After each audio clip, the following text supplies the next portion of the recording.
Bekam adalah ginjal plus.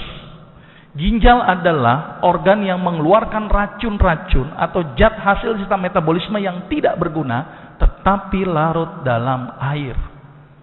Contohnya apa? Urium, terus kemudian apa? Kreatinin, asam urat, kolesterol. Tapi masalahnya kolesterol tidak larut dalam air sehingga ginjal tidak bisa membuang kolesterol. Dia hanya membuang urium, kreatinin, asam urat.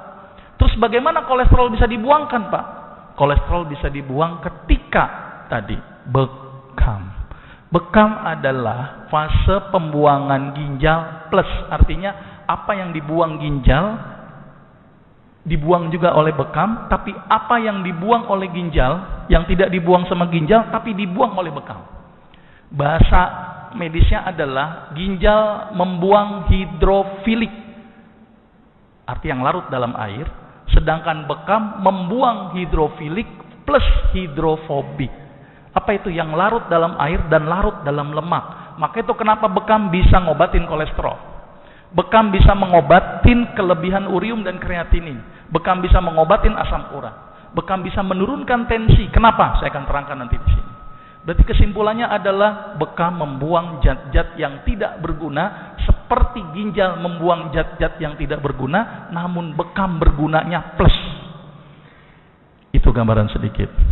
Nah, ini gambaran sedikit bagaimana mekanisme bekam. Ternyata ketika bekam tadi fungsinya sama dengan fungsi ginjal. Berarti dia membuang zat yang tidak berguna. Bahasa kerennya pengeluaran CPS. Tetapi ketika ada sentikan cetik, timbul rangsang nyeri. Ternyata rangsang nyeri ini akan merangsang ke otak langsung. Di otak nanti akan keluar endorfin. Apa itu endorfin? Zat yang bikin kita bahagia, kita tenang, tensi tidak terlalu tinggi. Itu keluarlah endorfin. Maka itu bekam ternyata bikin kita bahagia seharusnya. Ditambah lagi ketika di kop, maka semua cairan akan terkumpul di bawah kulit sehingga sensitivitas saraf menjadi tidak sensitif. Maka itu kenapa bekam ketika disuntik itu tidak akan ada timbul nyeri. Karena sudah terakumulasi cairan interstisial dalam jumlah yang banyak. Ditambah lagi suntikannya itu merangsang otak, keluar yang namanya beta endorfin. Berarti bekam bahasa kerennya adalah bikin bahagia. Ingin bahagia, bekam. Tapi menjadi tidak bahagia kalau bekamnya lagi mikirin utang. Nah itu lagi nggak bahagia itu. Maka itu bekam seharusnya bikin orang itu menjadi rileks. Karena keluarnya beta endorfin.